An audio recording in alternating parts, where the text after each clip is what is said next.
Adelante.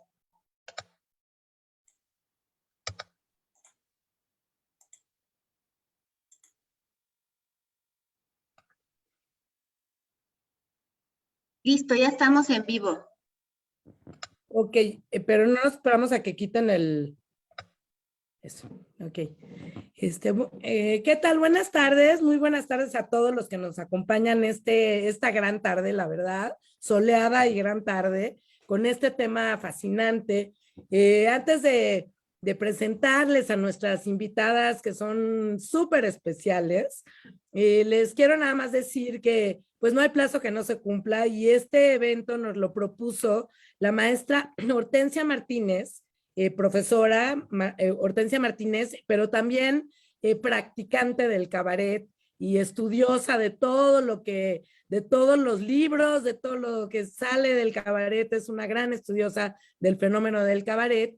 Nos lo propuso Hortensia, mi querida Hortensia, nos lo propuso hace más de un año, más yo creo, incluso yo diría que hace 2 años, entonces estoy muy feliz aquí, por aquí sí está Hortensia escuchándonos, muy feliz Hortensia de que pues este plazo se haya cumplido de esta manera tan especial, compartiendo pues toda la organización y la logística con nuestros queridos colegas de Fotoobservatorio, Gabriela González, Fernando Osorio, Eugenia Macías y pues toda la gente de Fotoobservatorio y de Hidra. Les agradecemos muchísimo toda la gráfica que generaron para la publicidad del evento, que es preciosísima, de verdad, así es un lujo esta complicidad con ustedes, entonces les agradecemos muchísimo todo esto y por supuesto, bueno, a todas las personas que van a participar en estos 3 días de pues conversatorios, de exposición de ideas, de imágenes. Ahorita ya en particulares lo verán, pues las palabras fascinantes, ideas fascinantes que Elisa Lozano y Emma Llanes traen a colación acerca de este tema, ¿no? Entonces, para no dar más rodeo, porque luego se tarda más el moderador que los propios participantes, y ustedes vinieron a escuchar a estas dos grandes historiadoras, que, bueno, no solamente son mis amigas queridas, pero debo de decir que son mis amigas queridas y totalmente respetadas, colegas, que me han entusiasmado para abordar temas de muchas maneras, porque ambas son totalmente creativas, amantes de la pluma, entonces todo lo que han escrito ambas lo escriben con un cuidado, con un detalle, justo para que en la escritura misma quede plasmado un enfoque novedoso, ¿no? Desde el inicio, Elisa Lozano, quien empezará esta mesa, es investigadora y curadora independiente, estudió artes visuales e historia del arte en la UNAM, ha participado en muchísimos proyectos culturales y exposiciones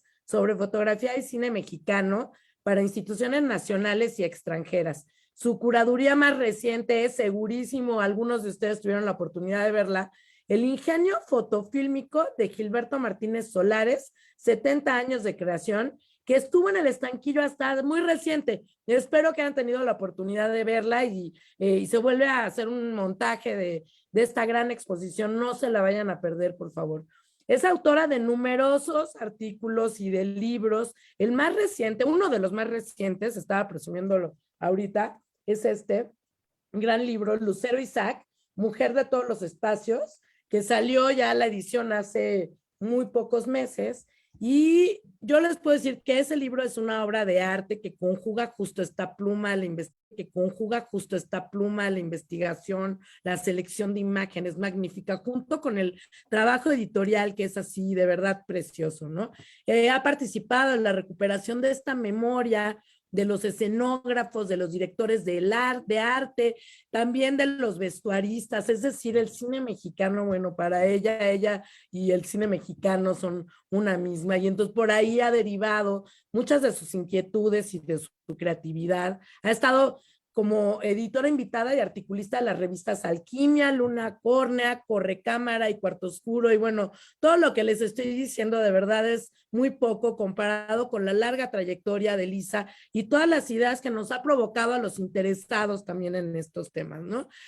Así que bueno, pues un lujo tenerte, Elisa, de verdad. Ahorita de todos modos les voy a presentar de una vez a mi queridísima Emma Llanes, que además de que fue mi compañera de cubículo durante muchísimos años en la Dirección de Estudios Históricos de Lina, y a quien extraño muchísimo.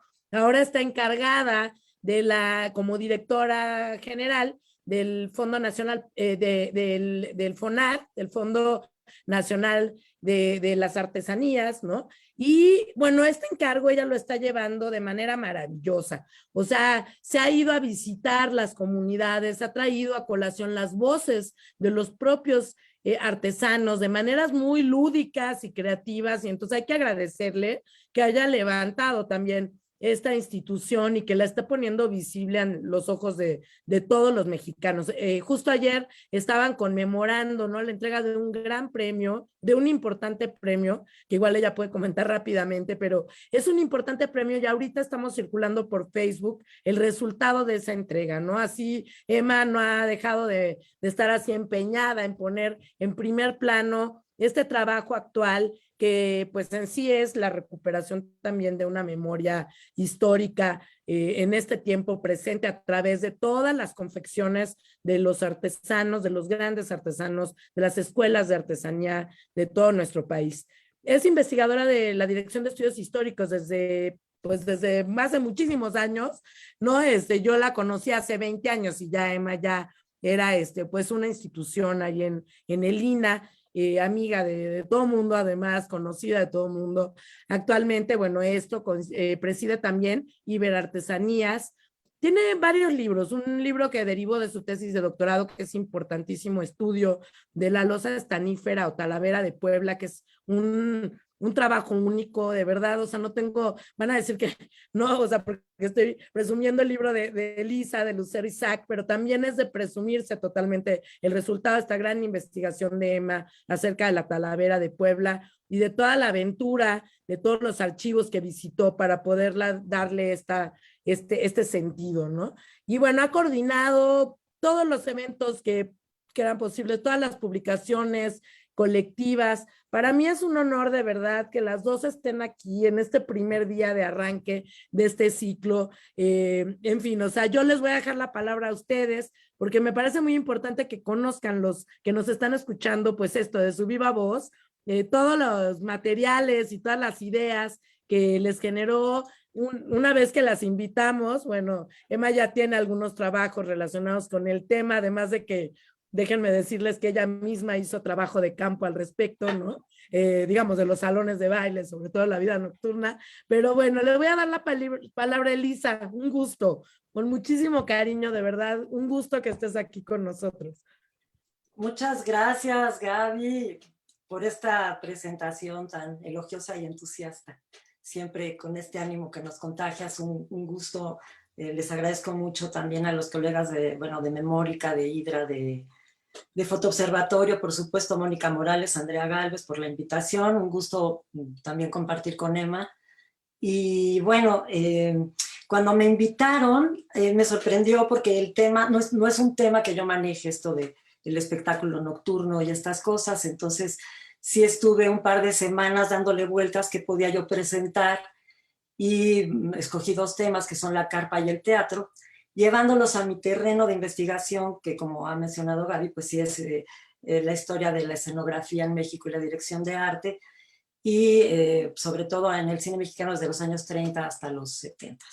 Entonces, bueno, voy a compartir la pantalla. También significó un reto, me hubiera gustado presentar más cosas, por ejemplo, de la Hemeroteca Nacional, me quedé con ganas de ir a la Hemeroteca, pero trabajé con lo que tenía a la mano, con el apoyo de nuestros colegas también de Cineteca, Filmoteca y el Museo del Estanquillo. Entonces, bueno, vamos a compartir aquí la pantalla. A ver si lo logro. Compartir pantalla. A ver. Ya la he dejado yo aquí preparada. Acá está. ¿Me dicen si se ve bien? ¿Se ve bien? Sí, se ve muy bien, Elisa. Bueno, es que estas cosas de la tecnología son las que lo ponen a uno tenso. Bueno. Pues bueno, la carpa. Bueno, hay que decir, en los años 20 se puso de moda el teatro frívolo, el teatro de revista, con estas grandes figuras, ¿no? Lupe Rivas Cacho, hasta María Conesa, estas figuras cómicas, el Cuatezón Beristain y demás.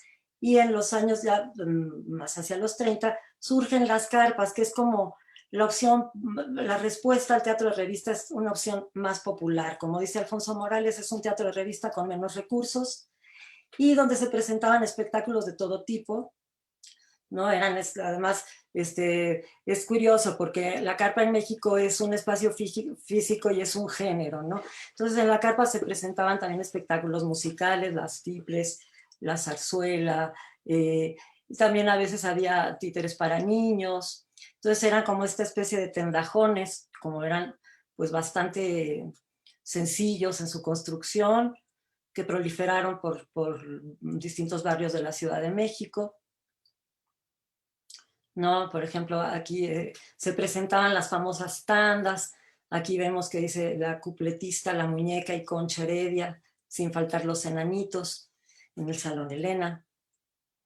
O esta, que es todas las fotos que son de la colección de Carlos Monsiváis del Estanquillo, donde vemos que hay permanencia voluntaria, que podían estar de 4:30 a 10. O sea, eran espectáculos que efectivamente se prolongaban hasta la noche, ¿no? Y bueno, ahí vemos los precios, 25 centavos. Y bueno, en 1935 debuta pues un cómico que renovará la comedia en México, que es pues Mario Moreno Cantinflas, ¿no? Él debuta en el Teatro Carpa María Guerrero, que después le llamarán Cine Máximo, con su cuñado Shilinsky, que era ruso.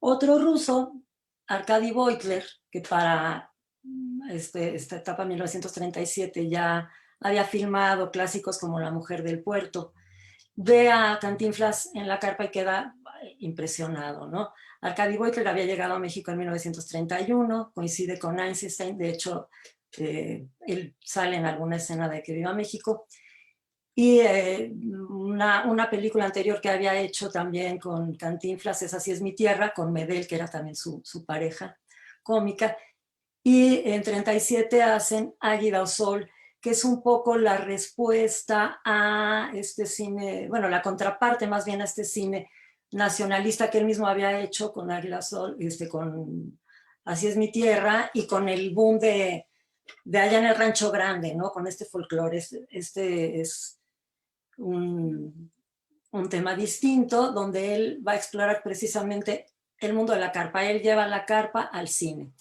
Quien hace los sets de esta película es José Rodríguez Granada, que era hijo de un escultor muy importante y va a ser, lo veremos a lo largo de la presentación, un hombre muy importante.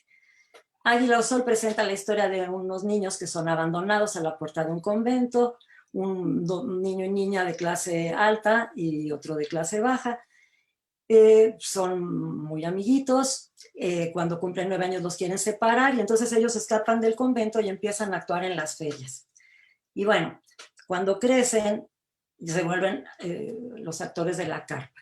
Entonces, bueno, aquí Beutler, pues es muy interesante lo que nos presenta, porque nos presenta cómo eran los camerinos, por ejemplo, nos presenta estos sketches. Él lleva al cine los sketches que hacían Medel y Cantinflas, y también lo que es muy interesante en la película, que nosotros está tomado como desde el punto de vista del espectador y del público, ¿no? Entonces, bueno, aquí los vemos, se ve parte de los músicos, se ve también cómo eran estos escenarios que recrea en esta peli, pues, Rodríguez Granada. Vemos al público, vemos cómo eran las sillas de madera, unos dormidos, otros aplaudiendo. Y lo que es también interesante en esta película, hay 2 números musicales. Hay un sueño que tiene Cantinflas, en algún momento se emborracha y tiene un sueño. Y entonces en ese sueño hay muchos musicales. Entonces en uno, Marina Tamayo hace un número de Teguanas y Margarita Mora sale de rumbera, que Gaby me aclarará, pero creo que es de las primeras rumberas que veo yo en el cine mexicano. Y entonces son unos números espectaculares que Beutler, que tenía un gran sentido estético, filma con estos puntos de vista cenitales, muy a la manera de las comedias de Hollywood. Son números espectaculares. Bueno, ahí vemos a una chica que sí, todavía enseña el ombligo, ya después no las dejarán. Y también hace este tipo de recursos de sobreimpresiones que, aunque el tema parece como común, pues es un recurso muy moderno, ¿no?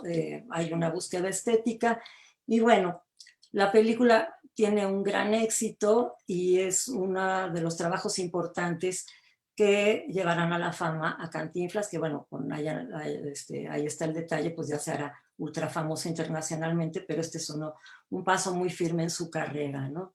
Es muy bien apreciada, estos musicales, la fotografía y los escenarios, y tiene pues un gran éxito también de taquilla.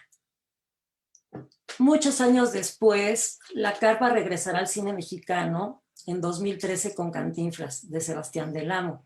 Sebastián Del Amo, un director interesante que ya había hecho antes El Fantástico Mundo de Orol, y él aquí lo que hace con su grupo de dirección de arte, en el que está Christopher Lagunes, es un gran trabajo de investigación documental, fílmica, iconográfica, para precisamente recrear el mundo de la carpa, donde empieza Cantinflas, y presentarnos la vida de Cantinflas desde que está en los años 30, iniciando, hasta que triunfa en Hollywood con La Vuelta al Mundo en 80 días. Entonces, lo que ellos logran es una cosa prodigiosa porque construyen en un foro de los estudios Churubusco una carpa como las que vimos anteriormente. Aquí podemos ver un poco el trabajo, ¿no?, que hicieron, que bueno, pues con un gran presupuesto, y que nos presenta Cantinflas, pues justo estos números musicales, estas vedettes. También aquí vemos al público, está muy bien recreado, también hay una gran investigación de la tipografía, un gran estudio de cómo eran también los telones que se usaban en estos años. Y bueno, aquí tenemos a Cantinflas, interpretado por Oscar Genada, este actor español que lo hizo fantástico. Aquí se ven cómo recrean estas sillas de madera, estas paredes de lámina, como las fotos que vemos al inicio. Y bueno, la película también le va muy bien en crítica, obtiene muchos premios internacionales. Christopher Lagunes, a quien vemos aquí en la imagen, pues obtiene el Ariel por su dirección de arte, pero también, muy importante, todo el maquillaje y el vestuario de Gabriela Fernández y Maripaz Robles. Y ahora vamos a dar un brinco. En 1946 se inaugura el Teatro Tívoli, un lugar que va a ser muy importante en la escena nocturna mexicana, el teatro de burlesque, donde también se presentan vedettes, magos, cantantes, etcétera, ¿no? Que aquí, como dice Monsiváis, en el Tívoli la sociedad jamás invitada a las reuniones de sociedad establece sus reglas del juego, en descargas sucesivas de aullidos celebratorios, rechiflas, insultos, mentadas de madre, como diluvios de bendiciones. Qué buena estás, mamacita, como la catedral del piropo, y los aplausos que nunca se acercan a la calidez de los gritos. Bueno, acá, como les decía, esta foto la saqué tal cual del catálogo de Lina, y bueno, estaba ubicado en la calle de la Libertad, eran dos empresarios, se inaugura en 1946, con un espectáculo donde aparecen precisamente Manuel Medel y Rosita Fornés, que entonces eran pareja, y asisten Fernando Soler, Carlos López Moctezuma, Emilia Guiú, que es la que rompe la botella de, no era champán, era sidra para inaugurar. Hay varias descripciones de cómo era por dentro el Teatro Tívoli. Unos dicen que no era adecuado, Armando de María de Campos dice que no era adecuado, otros dicen que tenía más luz que Bellas Artes. Y bueno, una de las artistas que debuta ahí es Tongolele, que a partir de ese debut será súper famosa, y después lo harán la India María y otros. Se especializan en, bueno, Pérez Prado, muy importante, en el sketch político, en el chiste lépero, pero también ahí se montan obras serias como Don Juan Tenorio, o Andrea Palma también hace una obra ahí. Uno de los grandes éxitos del Tívoli es una obra que se llamó México no es el Tenampa, que les dejó jugosas entradas. Después el señor Iracheta, que era uno de los dueños, se retira y Medel compra su parte haciéndose empresario del Tívoli, cuando todavía era pareja de Rosita Fornés. Y bueno, pues aquí está un poco una descripción también de Armando de María y Campos, que dice que lo que se veía ahí era el género, el burlesque, ¿no? Aquí vemos a las vedettes con estos vestuarios tan lindos, tan vistosos. Dice que el burlesque es un género de espectáculo en el que se presentan las mujeres y las ideas lo más descubiertas que permite el buen gusto. Que hubo una psicosis colectiva, arrolladora, de ver en los escenarios a mujeres semidesnudas que ni cantan ni bailan, disimulando una u otra actividad con la ayuda de micrófonos, de movimientos, más que insinuantes, escatológicamente gráficos, con luces embriagadoras y con músicas delirantes. Entonces, bueno, pues sí había un poco de escándalo en la época, porque sí se presentaban con poca ropa y a veces había desnudos. Arau decía que cuando las chicas se presentaban desnudas pero no se movían, no les cerraban el teatro, pero que si se movían sí. Recordemos que en esta época estaba de regente Uruchurtu, que era el regente de hierro, que pues era como muy moralista y se la pasaba cerrando este tipo de espectáculos. Y bueno, acá estamos este programa de teatro que nos permite ver un poco las llamadas exóticas, ¿no? Aquí Lorraine Cooper, Natasha y Sátira. Y bueno, acá también otra fachada del Tívoli. Perdonen la calidad. Y aquí otra que también saqué de un Twitter, pero se ve muy bien la fachada, que les pido que se fijen muy bien en la fachada.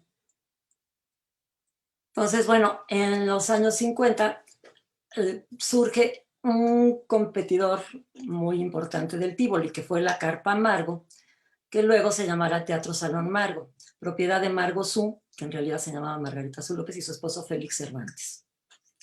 Y el Margo, pues sí, va a ser una competencia muy fuerte para el Tívoli. Ahí se presenta también María Victoria, Pérez Prado. Aquí, pues, Carlos Monsiváis también narra que cómo olvidar esa fecha cuando se inauguró, que Dámaso Pérez Prado estuvo ahí por lo menos un año sin una butaca vacía. Entre los artistas que participan en el Margo estaban Corona y Arau, que entonces eran una popular pareja de baile, filmaban películas y hacían obras de teatro, que actuaban al mismo tiempo que Pérez Prado, y ellos fueron testigos de cómo surge el mambo, y ellos son los que le ponen la coreografía al mambo. Aquí tenemos un programa muy de una obra de teatro hecho por Abel Quesada. Y bueno, pues también en el Margo se presentarán María Victoria, Clavillazo y muchos más. Margo Su, que había sido bailarina. Margo Su justo se había iniciado, ella estuvo presente en la función de inauguración del Tívoli, y aquí la tenemos en una caricatura del Fisgón, por eso la representa así, a María Victoria, con una foto de Humberto Cendejas. Y bueno, Margo Su después se volverá muy importante en el espectáculo en México y tendrá relación, además de con Carlos Monsiváis, con pintores e intelectuales, ¿no? Y bueno, el Tívoli seguirá así presentando este tipo de espectáculos hasta los años 60. Pero a inicios de los años 50 había iniciado el proyecto de ampliación de Paseo de la Reforma con Uruchurtu. Y entre las cosas que hizo fue ampliar Reforma y demolieron muchísimos edificios coloniales y antiguos. Y entre ellos, pues, le tocó al Tívoli. Les voy a poner un videito en un segundo.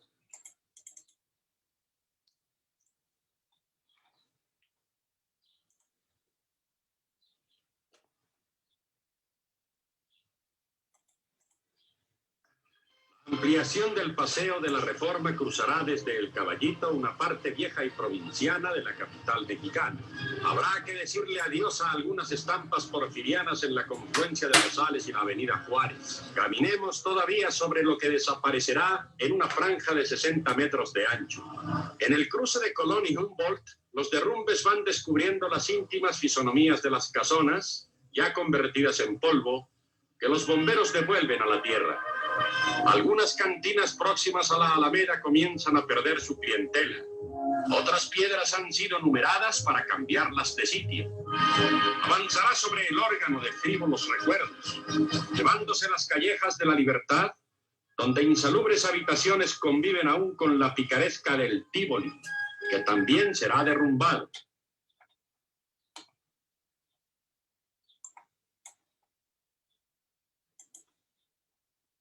¿Sí se vio bien el video? Sí, se vio perfecto. Ah, qué bueno. Y bueno, pues Sí, entonces... muy padre el video, perfecto. Ay, gracias. Entonces, bueno,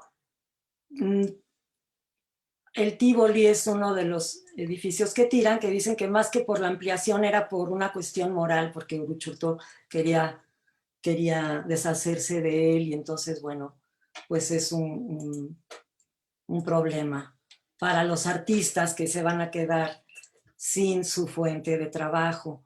Entre los artistas que hacen algo por evitarlo, bueno, pues es Harapos. Esta pancarta publicitaria es muy linda porque es la pancarta original de la última función del Tívoli, que esta me la prestaron Julian Cuset, que hizo el libro de Víctor Fosado. Y bueno, pues fue muy, muy impresionante también para los artistas que trabajaban ahí, porque efectivamente sí se quedaron sin esa fuente de trabajo. Entonces, bueno, varios años después, Alberto Isaac, que era un hombre también de múltiples talentos, nadador olímpico, periodista, caricaturista, pionero de la televisión mexicana, ceramista, guionista, hace la película Tívoli en 1974.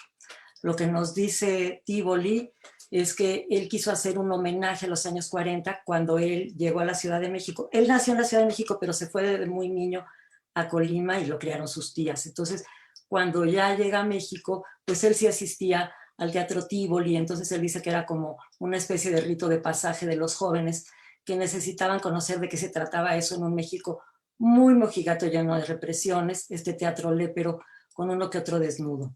Él lo que quiso hacer fue una metáfora sobre la libertad y la represión, porque bueno, como hemos contado en ese entonces, pues Uruchurtu cerraba los cabarets, entonces la gente de la Ciudad de México tenían que irse al Estado de México a divertirse y a destramparse. Y me gusta lo que dice aquí Alberto Isaac, porque no tiene una visión idílica. Dice, lo tiraron por ser un antro de vicio. Entonces no quise tampoco idealizar al Tívoli, porque al final de cuentas no era un espectáculo tan maravilloso, era sórdido a ratos, deprimente. No era la gran cosa, pero era lo que teníamos los jóvenes de entonces. ¿Por qué ponerle límite? Y él, para hacer su película, aunque él obviamente conoció el teatro, pues hizo una gran recuperación de testimonios orales, ¿no? Con el mismo Harapos, con buronas, con cómicos, ¿no? Con público, y empiezan a hacer pues la preproducción, ¿no? Que también él habla que otros lugares que frecuentaban los jóvenes de entonces eran el Waikiki, el Margo y el Río Rosa. Entonces, bueno, en Tívoli, que hace esta evocación, por ejemplo, los personajes, uno de los personajes es Meriche, que pues es un guiño a Julián de Meriche, que fue director artístico y actor de muchísimas películas y que trabajaba coreógrafo de teatro. Entonces hace como estos pequeños homenajes, ¿no? Y lo que nos presenta en Tívoli precisamente es esto, este esplendor, este colorido, estas chicas esculturales, estos musicales. Y bueno, tiene un gran elenco. Alfonso Arau es el estelar, que actúa como el Tiliches. Y Arau contaba que él basó su personaje en el cómico Harapos, que también sale en la película. Entonces está fantástico, si no lo han visto, de verdad vale muchísimo la pena. Los escenarios que vemos en Tívoli son locaciones de la Ciudad de México, el Teatro Tívoli, el Salón Los Ángeles, el Salón Waikiki, una casa rica, y bueno, también hay algunas vistas de la Ciudad de México. Y los estudios Churubusco. Aquí lo que es increíble es que, según también me lo contó Claudio Isaac, que platiqué con él justo para esta charla, en la calle del órgano, donde efectivamente estaba el Tívoli, José Rodríguez Granada, el escenógrafo, que fue el mismo escenógrafo de Águila Sol, levantó la fachada del Tívoli junto con el ingeniero Stahl, que era hijo del cinefotógrafo de la película Jorge Stahl. Construyeron la fachada con materiales auténticos, o sea, con ladrillo, cemento, etcétera, y fue muy costoso. Recordemos que siempre, casi siempre en las escenografías pues se usan materiales no perdurables, ¿no? Materiales baratos, pues es la pura apariencia, y aquí sí lo construyeron. Los interiores del Tívoli se filmaron en el Teatro Esperanza Iris, que es el teatro de la ciudad, y también, este es José Rodríguez Granada, el escenógrafo, que seguía activo y seguirá activo hasta los años 90, reconstruye la fachada del Waikiki. Waikiki, un cabaret que también estuvo activo desde los años 30 a los 50, y los interiores que simulaban el Waikiki los filmaron en el cabaret del patio. También filman en el Salón Los Ángeles, ¿no? Que todavía este sí perdura hasta la fecha. Salón Los Ángeles con este eslogan de quien no conoce Los Ángeles no conoce México. Y entonces pues también aquí vemos todo el ambiente de cómo la gente iba a divertirse en la Ciudad de México en estos años, ¿no? Está ambientada en los años 40, 50. También sobresale en la película el trabajo de ambientación que hizo Víctor Posado, también un artista plástico importante, artista plástico, actor, músico, diseñador de joyas. Estos son los bocetos de los escenarios que los tomé hace tiempo en una exposición que hubo de él en el Carrillo Gil, por eso están así medio fugados, pero la familia tampoco los tenía a la mano, entonces bueno, son solo de referencia. Y pues eso, recuperaron también los telones originales del Tívoli. Esto es una escena que está filmada en el cabaret del patio. Y bueno, pues de los actores que salen, pues es el debut de Lin May en esta película. Y bueno, aquí este lobby card, que es material muy importante, nos permite ver efectivamente pues el escenario y cómo estaba confeccionado el telón. ¿Cómo voy de tiempo? Vas muy bien de tiempo, ¿eh? Sí. Sí. Bueno, hay una escena, hay una secuencia en la película en la que pues todos los artistas del Tívoli se reúnen para hacer un recorrido por la ciudad con el megáfono para pues denunciar que quieren tirar el teatro, y es muy conmovedora porque van vestidos con sus vestuarios que usan para las obras, ¿no? Y se ven escenas de la Ciudad de México del Zócalo. También se supone que los artistas sí logran una cita con el regente de la ciudad, que lo interpreta Ernesto Gómez Cruz, que también está fantástico.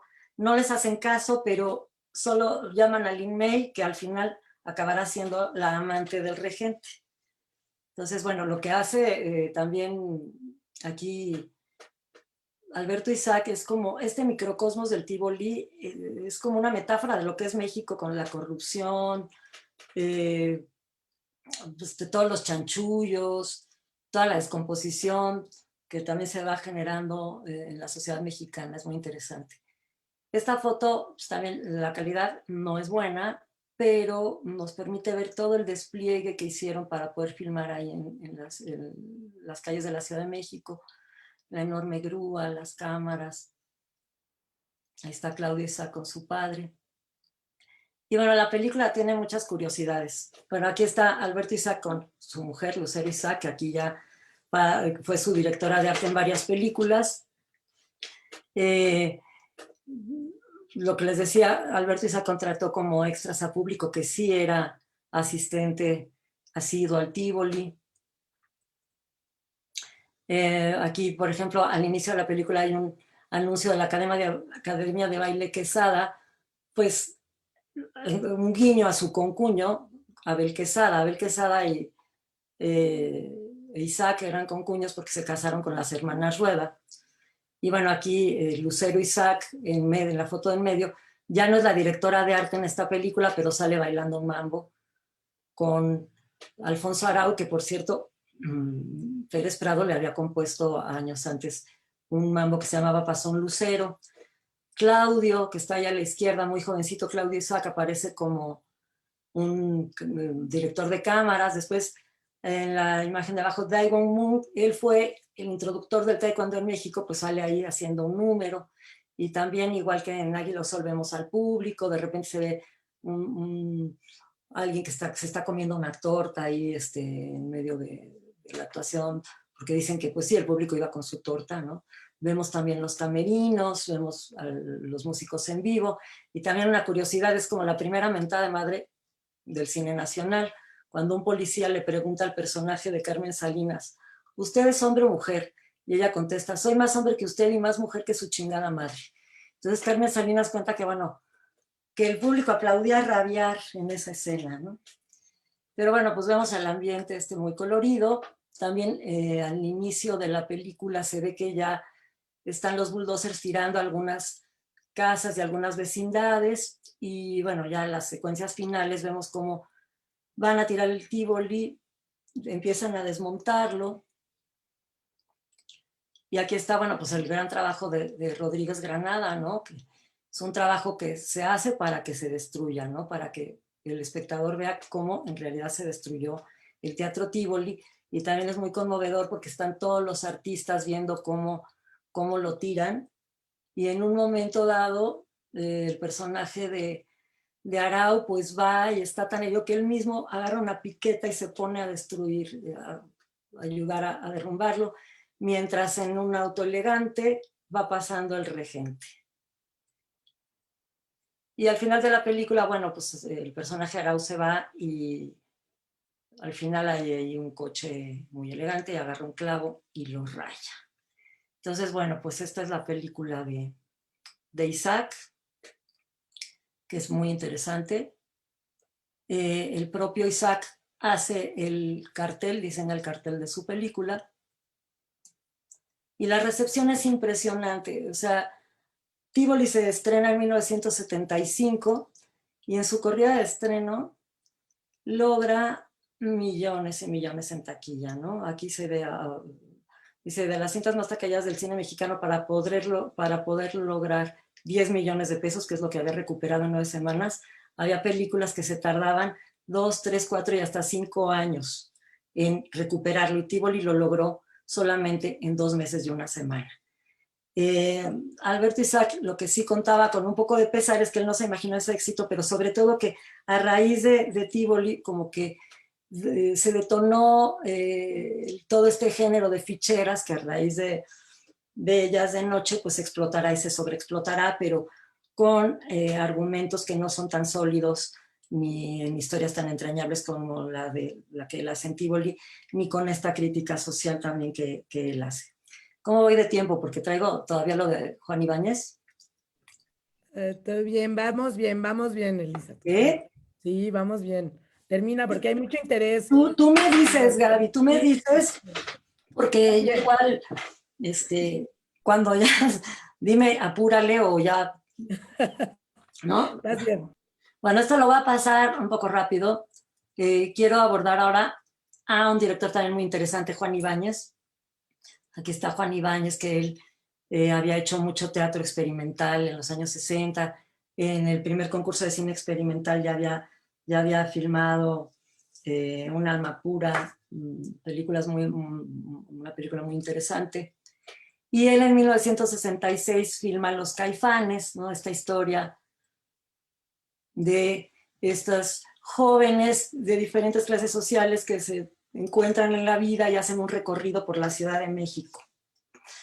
Entonces, bueno, Los Caifanes, lo que nos presenta Juan Ibáñez es efectivamente una Ciudad de México esplendorosa, con sus monumentos, pero también con sus cabarets de rompe y rasga, como el siglo XX, ¿no? A donde van a parar los Caifanes, interpretados magistralmente por, bueno, Julissa, como Paloma Álvarez Félix, Oscar Chávez, Sergio Jiménez Gómez Cruz y López Rojas, ¿no?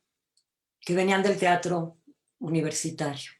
Aquí tenemos al fotógrafo Fernando Álvarez Colín, que es de sus grandes trabajos. Fernando Álvarez Colín es el cinefotógrafo más prolífico en la historia del cine mexicano, un hombre muy talentoso y encantador. Ahora todavía vive, tiene 90 y tantos años, y él, muy lindo, me prestó material. De hecho, hicimos un librito electrónico sobre él, y ese es de sus grandes películas. Bueno, pues esto, les digo, Juan Ibáñez explora esta Ciudad de México de los años 60, y también por ahí en alguna escena sale sale Carlos Monsiváis, ¿no? Como un patético Santa Claus, y también hay personajes interesantes y también personajes como, pues eso, como en decadencia. Y varios años después hace esta película que se llama A Fuego Lento, una película que yo no he podido encontrar, no la he podido ver, pero localicé el guión, lo tiene la Cineteca, entonces bueno, me leí el guión, una película interpretada por Óscar Chávez, María Victoria, donde también ya vamos viendo aquí también ambientada muy en escenarios como el Teatro Blanquita, la Zona Rosa, que vamos viendo también una Ciudad de México que va en franco declive. La historia es la historia de un músico que tiene una novia, que se enreda con los narcotraficantes, entonces pues aquí ya hay drogas y ya hay asesinatos y ya hay un ambiente mucho más sórdido. En el Teatro Blanquita, que la propietaria es Margot Su. Y vuelve una vez más a cuadro Pérez Prado, aquí ya más mayorcito, con un tupé más abultado, y también es este ambiente del Teatro Blanquita, del burlesque, de las vedettes, de la música. También salen por ahí las Dolly Sisters, que pues también aquí ya han de haber estado más grandes. Uno de los personajes es Terry Holiday.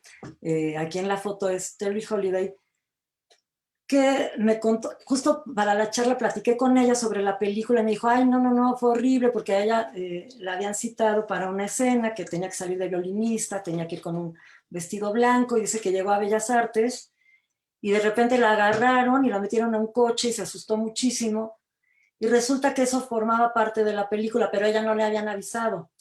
Y en la Filmoteca de la UNAM me encontré justo la película, que digas, perdón, justo este estilo, que al reverso decía esto: la violinista saca la fuerza de Bellas Artes a puros golpes. Se trata de la filmación de la película A Fuego Lento, que además me llamó la atención porque trae el sello de los hermanos Mayo, o sea que aquí no son fotos del fotofijas contratado para hacer el registro de las escenas de la peli. Y nuestra querida Yolanda Andrade, gran fotógrafa, pues resulta que también Ibáñez la llamó para que hiciera la foto fija de la película. Eran ella y Erika. Erika, que por acá estaba el nombre. Erika Carlson, que también es actriz. Pero aquí, claro, con el ojo de Yolanda y con su visión autoral, pues son una maravilla estos registros de la película. Esto lo firman ahí por el reclusorio.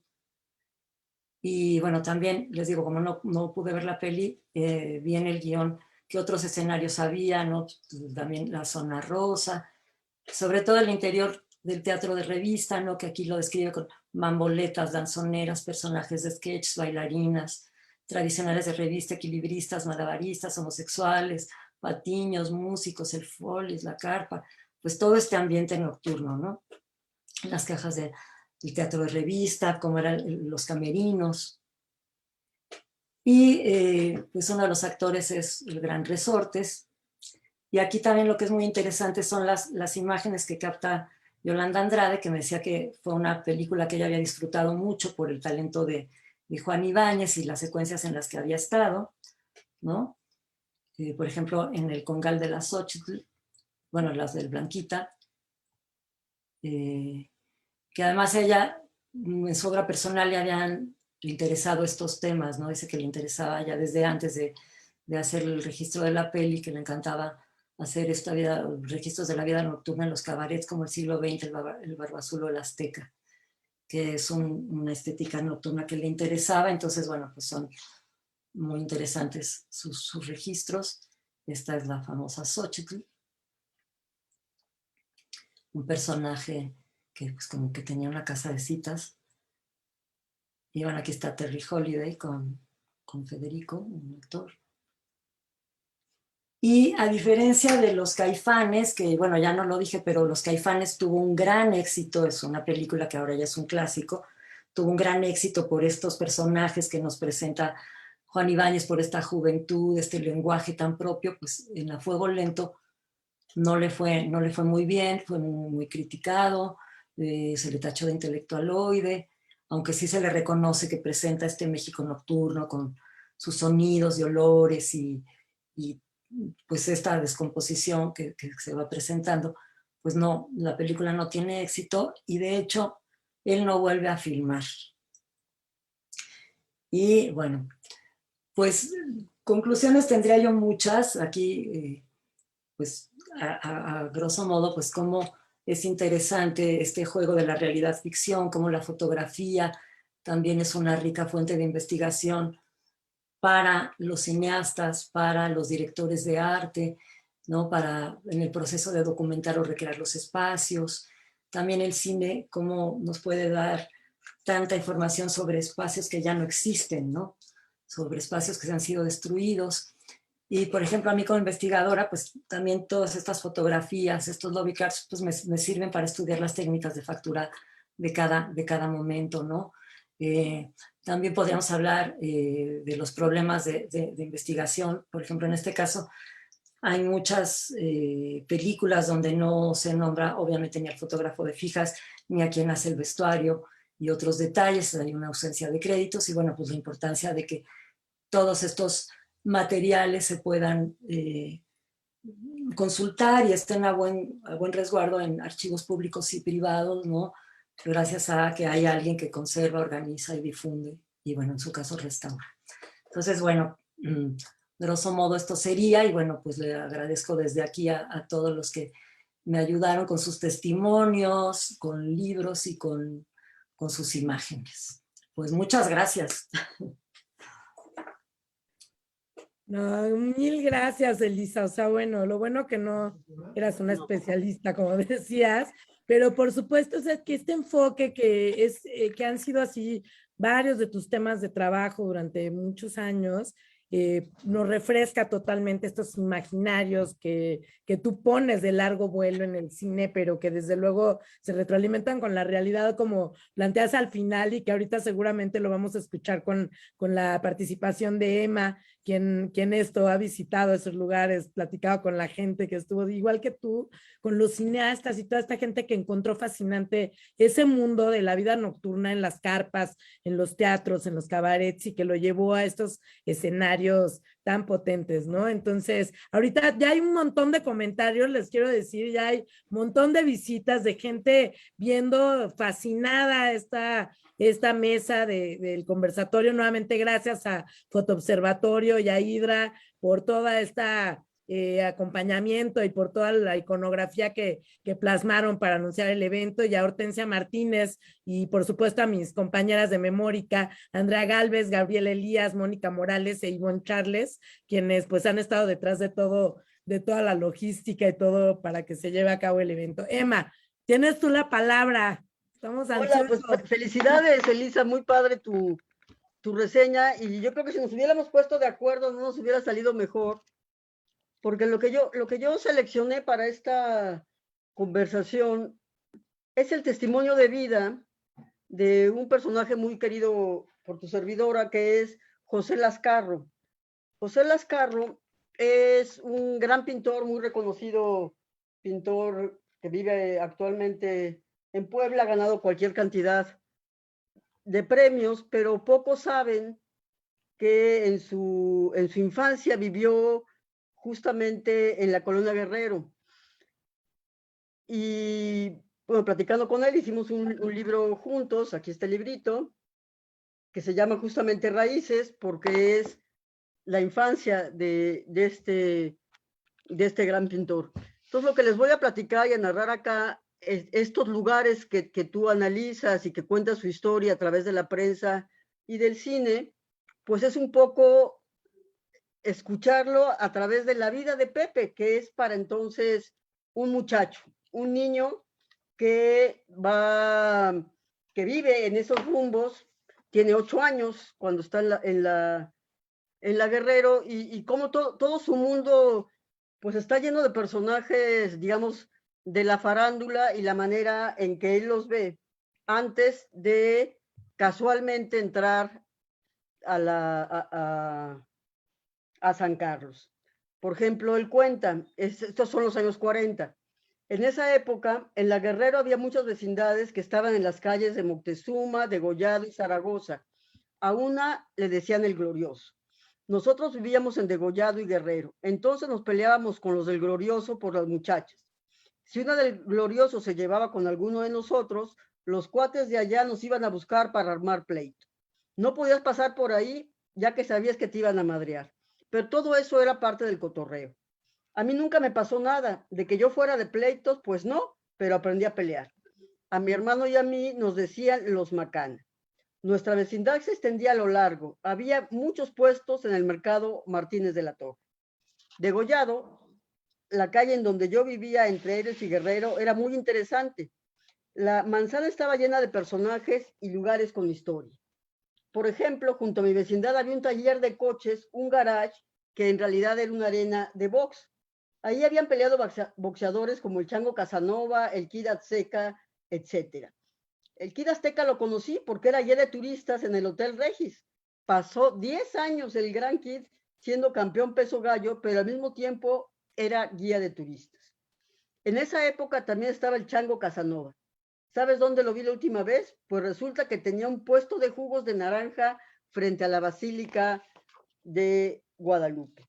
De los cuates de la vecindad, a ninguno le gustaba dibujar más que a mí. También por ahí andaba el Pajarito Moreno. Frente a la vecindad había una tintorería, la de Don Abel, un español con una hija muy guapa, América, le decíamos. Y a la vuelta vivía nada menos que Ángel Fernández, cuando apenas empezaba a ser famoso. Y por si fuera poco, a unas cuantas cuadras en la calle de Camelia, residía Ferrusquilla, que era el hombre de las 1000 voces, imitaba desde Agustín Lara hasta Pedro Vargas. Entonces imagínense la cantidad de personajes que estaban en esta misma colonia. Habla también del cavernario Galindo, también de los luchadores, y él pues los veía todos desde chiquitos. Comenta también la cercanía con Paquita, la del barrio. Nos habla de que en la calle de Camelia estaban los baños Ofelia, que eran los favoritos de lo que hoy conocimos como gays. En su momento le decían los lilos. Entonces es muy interesante pues ver cómo él va viviendo todo esto en la colonia Guerrero.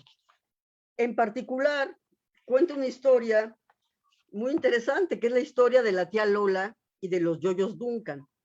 Allá en la Guerrero, comenta, tenía su negocio una señora a la que le decían Lola la Chata. Su verdadero nombre era Dolores Esteves Chuleta. La señora nació en el DF y vivía en Lanzures, pero desde joven tenía talento para aquello del comercio. No sabía leer, pero sabía hacer cuentas. Entonces resulta que por determinadas circunstancias se casó con un tío primo de mi mamá, Trinidad Jaramillo. Él era de la policía secreta.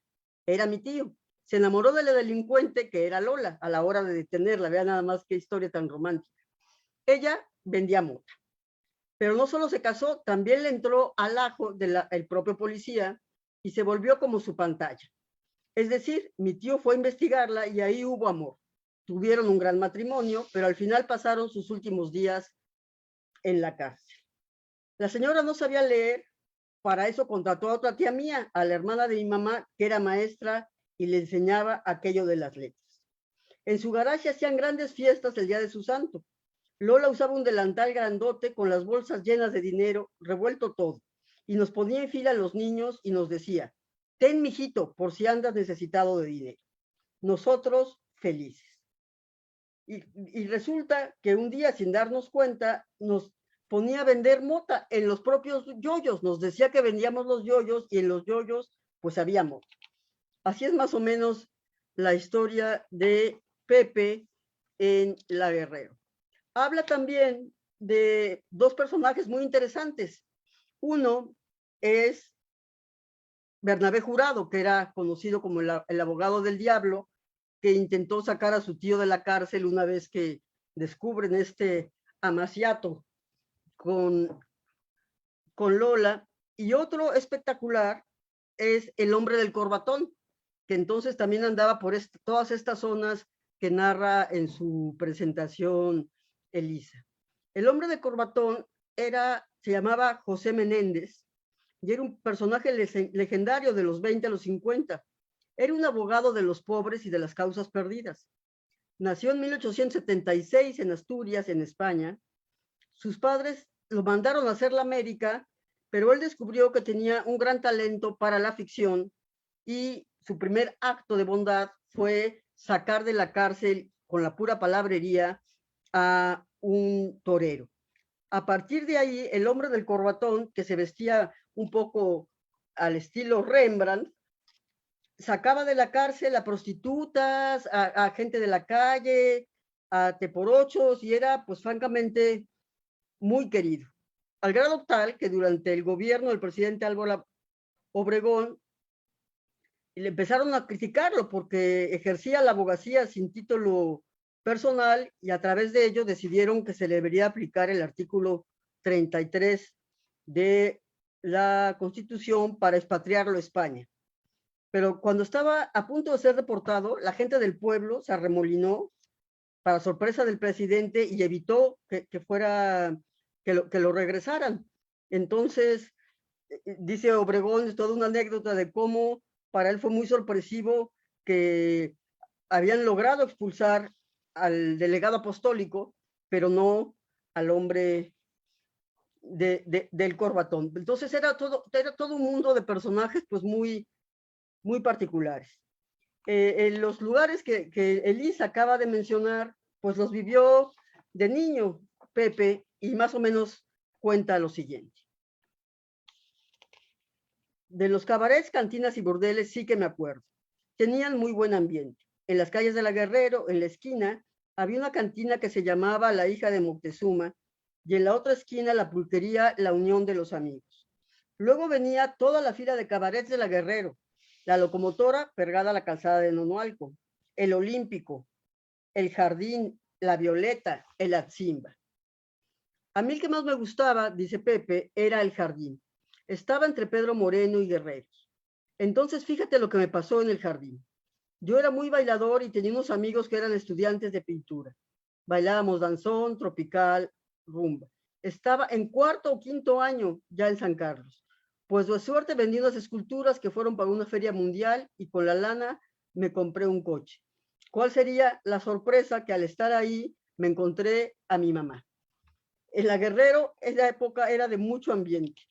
Era la calle muy bonita, había vandalismo, pero como que era solo entre nosotros. Ahí pasaban muchas cosas. En el órgano, por ejemplo, era la calle Roja, por ahí decirlo. Allí estaban las prostitutas y trabajaban todo el día. La tradición era que ponían el radio, que decían, pásale, tengo radio. Y además eran devotas de un santo al que había que echarle la moneda para el perdón. Era un santo católico, no me acuerdo cuál. Yo no entraba, nomás me asomaba porque me daba miedo. A los cuartitos les llamaban las accesorias. Para dar el servicio había ambientación, música de la W. Para ellas, lo básico era tener radio. Su felicidad consistía en desvirginar a algún muchacho. Eso lo consideraban como de buena suerte. Lo que sí era horrible era la decoración. Unos cuartos inmundos, pero tenían su altar y ponían la radio para darle más categoría. Se escuchaba mambo y bolero. Las del oficio, cuando veían que estabas chavizo, se iban sobres porque te querían estrenar. Te decían, si eres virgencito, te lo doy de cachucha, o sea, gratis. Y a algunos hasta les pagaban ellos. Entonces, bueno, él dice que nunca entró, claro que creemos que sí entró, ¿no? De los teatros de revista estaba justamente el Iris, el Tívoli, que nos ha reseñado recientemente ahorita Elisa, y platica que era muy interesante entrar al Tívoli, era un teatro donde se exhibían desnudos. Pero el grito tradicional, comenta, era pelos, pelos. Nosotros íbamos a Gallola, a la parte de atrás, y ahí pasaba una viejecita que rentaba binoculares y decía, chichis, pelos, con tal de que la gente comprara y pudiera ver la escena desde la parte superior. Se rentaban los binoculares por 250 pesos. Los camiones costaban 35 centavos. Así es que los binoculares eran caros, pero la renta te duraba para toda la función. Más adelante, en la calle de Perú, estaba la Arena Coliseo. Ahí nos íbamos a Gallola, nos bajábamos por una columna y llegábamos hasta abajo para ver la pelea. Tenía un ambientazo. pero ya se ha perdido todo eso, caray. El golpe era también un cabaret que tenía un ring al que se subían los borrachos con unos guantes grandotes a darse en la torre. Claro que salían algunos muy madreados. Todo eso muy divertido. Luego, sobre Laredo, en la Guerrero, estaba, también como ha reseñado Elisa, el famoso Salón Los Ángeles. Hacían una gran fiesta el 2 de agosto. Había una feria en todo el jardín. Era muy famosa. El salón abría los miércoles y era para puro bailar. Tenías que llevar tu pareja o te conseguías a alguien ahí dentro. Era clásico y con zapatos de bigotera, los de doble tono. El Salón Los Ángeles era más tranquilo y decente, al igual que el California, que estaba en la Portales. Y claro, también estaba en la colonia obrera el Salón Colonia. En ese había una cara inmensa de un negro con la boca abierta, que era donde se ponían las orquestas. Esta creo que ahora en el lugar del juguete. El Colonia duró hasta el terremoto, que fue justamente cuando pues se cayó toda esta zona y se llevaron esta maravilla. El Salón Los Ángeles era de lo más decente. Se bailaba todos los miércoles y no vendían alcohol, puro refresco. Sus sillitas eran muy rústicas, casi a tono con el mercado. Eran de madera. Las señoritas se sentaban ahí y esperaban que las sacaran a bailar. En esa época no bailaba mujer con mujer, no se usaba. Las muchachas esperaban que alguien las invitara, había algunas que no se paraban en toda la noche. Entonces, la onda era que las tenías que ligar desde lejos y luego te ibas acercando poco a poco. El Salón Los Ángeles hasta la fecha, si ustedes van, bueno, ahora estamos en la pandemia, se pone la orquesta y en la parte de enfrente están sentadas las mujeres esperando que las saquen a bailar. En cambio, el cabaret, ahí sí pagabas por ver el espectáculo y tomarte una copa con alguna joven. Era por ficha, el famoso ficheo. La otra modalidad era el burdel, pero eso ya era otra onda completamente distinta. Digamos que ahí, comenta Pepe, ibas directamente a ejercer. Hasta donde me acuerdo, otro cabaret clásico, el Waikiki, era el más nice, pegado a Reforma, muy cerca de donde está la Lotería Nacional. Y este Waikiki, si recuerdan ustedes, lo describe con precisión en sus crónicas Salvador Novo. Enfrente del cabaret estaba el Ambassador, lugar de los políticos. El Waikiki, algo así como falso elegante con doraditos y rojitos entre Art Deco y Art Nouveau por sus formas. Ya si internabas en la Guerrero o te ibas hacia Bucareli, al fondo estaba el reloj chino y desde ahí llegabas a la avenida Cuauhtémoc, que ya era para otras colonias. Ese era el eje, Bucareli, Reforma, La Guerrero y la avenida Juárez. También en la Guerrero había varias pulquerías. En la esquina de Degollado, La Inspiración, y enfrente la Unión de los Amigos. Había pulque curado, de guayaba, de alfalfa, de piña y de tuna. Y cerca de la Academia de San Carlos, la pulquería más famosa llamada El Rataplan. Estaba tapizada de dibujos porque llegaban los estudiantes de San Carlos y los cambiaban por tragos. Había cuadros de autores tan famosos como Héctor Ayala, Antonio Ramírez y Héctor Cruz. Hacia Tlatelolco estaban la pulquería La Locomotora y La Camelia, y hacia el Caballito, el Atzumba, el Olímpico, el Jardín y el Saturno. Cuando íbamos a la prepa del Poli, comenta, mi hermano y yo pasábamos por ahí todos los días porque salíamos de la casa a las 6 de la mañana para tomar el camión Puente de Alborado y de ahí a Popotla para llegar a la primera clase. Por eso conocíamos a todos los borrachines. En Las Guerrero, la calle de la prostitución era desde Nonualco hasta Puente de Alvarado y toda la calle de Guerrero, la línea de los bares. Había hoteles de pasos como el Eros y el Grijales, que era, por cierto, de unas primas de mi mamá, las Madrigal. Ahí, en los años 50, incluso hubo un asesinato. Un cuate mató a una mujer. Fue un crimen pasional y lo clausuraron. Entonces, bueno, este libro narra estas historias y también habla, Pepe, de las mujeres de entonces. Dice, hablando de las mujeres, te diré que ninguna era como de gimnasio. Eran naturalitas, caderonas, piernonas y con cinturita como Tongolele. Pepe conoció a Tongolele. Resulta que Tongolele, entre otras cosas, dibujaba y Pepe, al ser pintor, también tuvo relación con ella. Decía que era pues una señora muy buena onda, casada con un afroamericano o cubano. Habla también su impresión de niño de Sumuikei, que le decían la Calantán. A las bailarinas las conocíamos, comenta, porque andaban en el ambiente y era bastante fácil acceder a ellas. El taller de pintura de la propia escuela estaba en la esquina. Todas las noches había variedad de la vedette Maebel Luna, entre otras. En la película Los Caifanes, ahí sale este conocido cabaret también, el siglo XX. Comenta que además en esas calles, de todo este ambiente popular y de personajes tan interesantes, solía haber música todo el tiempo en las vecindades. Sacaban tocadiscos y se bailaba con los famosos sonideros. Había mambo, había danzón y era la época de Bienvenido Granada. Existía en ese momento, cuenta en la propia Colonia Guerrero, el trío Los Fantasmas, que compusieron la famosa canción de Página Blanca, pero que en realidad, dice Pepe, le volaron la letra a un amigo suyo que vivía en su vecindad. De igual manera, Pepe comenta de manera muy simpática, digamos, cómo eran bastante aceptados los famosos lilos en la colonia. Decía, había un grupo de lilos que tocaban y bailaban por las calles siempre los martes, eran como 7 u 8. Y al principio les decían mangoleles, porque imitaban a Tongolele, mientras que otros tocaban la guitarra, el tambor, y uno de ellos una maraca con la botella de vidrio del Orange Crunch, ¿se acuerdan que tenía así como rueditas y le rascaba? Que tenía un diseñito pues así como de llantas. A los lilos, dice Pepe, les gustaba vestirse de manera exótica, pero no eran transvestis. Mangolele era un muchacho blanco, maquillado siempre con las chapas y con los labios pintados, usaba pañoleta, pelo suelto, pantalón apretado y sandalias. Los de su grupo usaban las camisas abiertas y amarradas para dejarse ver el pecho, y realmente eran muy afeminados, pero no se vestían como mujer.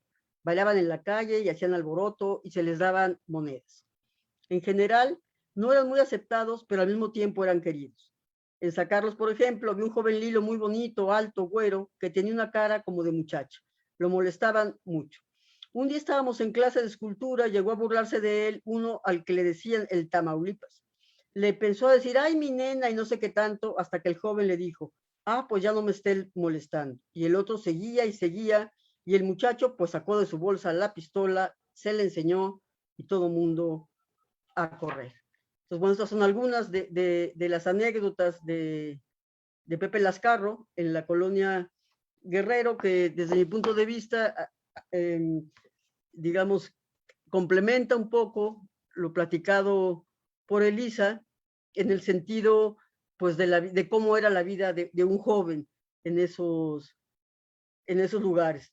Está un poco idealizado, creo yo, todo esto de los cabarets y de estas formas de vivir, porque al mismo tiempo pues había mucha violencia y mucha pobreza en algunos casos en este mundo de vecindades. Sin embargo, sin lugar a dudas, pues refleja una nueva propuesta de país, la de los 40, ¿no? La de querer ser, digamos, metrópoli a la manera de las grandes ciudades. Es la época en que se deja drásticamente el mundo rural y se empieza a considerar que el ser metrópoli implica también tener vida nocturna. Entonces es un poco lo que quería platicarles, y desde luego, pues junto con la vida nocturna vienen los deportes como el box, que no solo se realizaba en la Coliseo, sino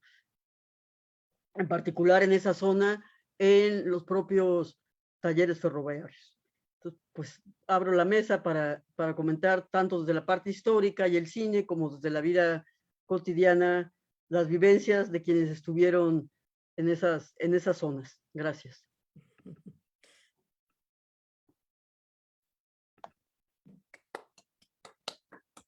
Bravo, bravísimo, Emma, bravo a las dos.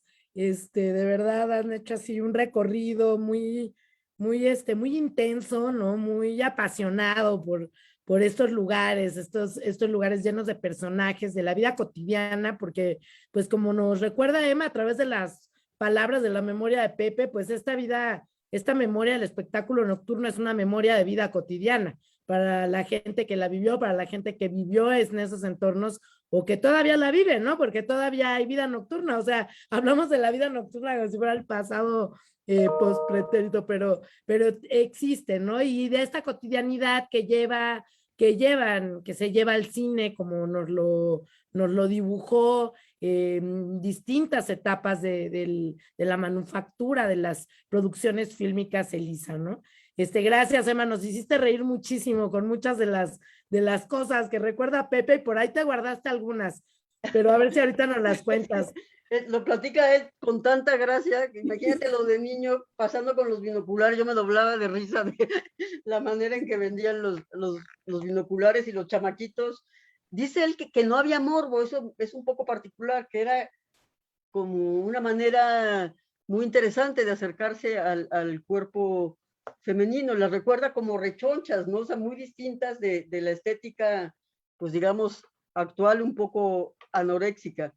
Cuenta también Pepe, a la próxima yo creo que vamos a invitarlo a él que directamente nos hable, sería sensacional, porque bueno, le ha hecho 1000 entrevistas de su obra como pintor y, y los grandes aplausos, pero no de esta vida de niño. Pues, él cuenta que cuando entró a San Carlos y vio a una mujer desnuda, pero como modelo, era completamente distinto del desnudo de las cabareteras o de lo que él estaba acostumbrado a ver, y dice que se quedó pasmado, que era, eso era belleza, entonces se quedó helado, y era un niño, cuando es interesante eso, ¿no? El acceso desde la mirada de un niño a lo que eran los famosos desnudos, ¿no? No, claro, claro, hay que traer a Pepe, ya nos lanzaste la provocación y te la tomamos, por supuesto. Emma tiene muchos trabajos, tiene escritos muy divertidos y fascinantes acerca de la vida en la ciudad en los años 40, 50, 60, de la colonia Guerrero, tiene un par de artículos también fascinantes, divertidísimos, por eso digo que se guardó varias cosas, a ver si ahorita nos las cuenta, son medias 3X, pero son fascinantes todas, claro, por supuesto. Y bueno, pues aquí me gustaría otra vez darles la palabra a ambas, decirles que, bueno, ha tenido así un gran éxito esta mesa. Hay muchísima gente viendo desde aquí, desde el YouTube, desde los distintos espacios del Facebook, de las redes sociales donde nos están escuchando. Por ahí también hay varias personas de su club de fans particular de Elisa y de Emma, por supuesto, ¿no? Pero me gustaría leerles nada más algunas de las preguntas. Igual ustedes pueden extenderse, todavía tenemos un tiempo precioso para justo retroalimentar ambas miradas, ambas lecturas de o sea, estas dos posiciones de las dos, para hablar más de esto, de cómo se entrecruzan justo los trabajos, los enfoques que nos traen a colación. Y nada más decir que Emma, desde que empezamos este proyecto de Memórica, nos puso en contacto con ahora un gran amigo nuestro, el señor Miguel Nieto, el dueño del Salón Los Ángeles. Por ahí vamos con él, con toda la complicidad. Recientemente en Memórica publicamos la exposición digital del Salón Los Ángeles, véanla, a través de la mirada de los fotógrafos, de algunos fotógrafos maravillosos, obviamente emblemáticos, que retrataron la intimidad, así como ahorita Elisa nos platicaba también de otros que por ahí habrá que recuperar también, ¿no? Les leo rápido algunas, hacemos una pausa y continuamos con otra tanda de preguntas. Sebastián Pineda pregunta, ¿existen archivos especializados en el espectáculo La Vida Nocturna de México que puedan consultarse o es un trabajo de consulta de muchos archivos? Segunda, Aldo Sánchez dice, el Tívoli estaba en calle Libertad, en el barrio de Tepito. Aldo, querido, te saludamos, ¿no? Cómplice también de estos temas totalmente. Claudia M. Flores, buenas tardes. Específicamente, ¿dónde se ubicaban las carpas más conocidas, además de las ya mencionadas? Otra más de Claudia Flores. Otra pregunta, ¿podríamos pensar que los espectáculos de las carpas que vemos en el cine son más una representación de Hollywood que lo que en realidad había en ellas? Gracias por su respuesta. Gracias a ustedes, Claudia, Aldo, todos, Sebastián, por sus preguntas.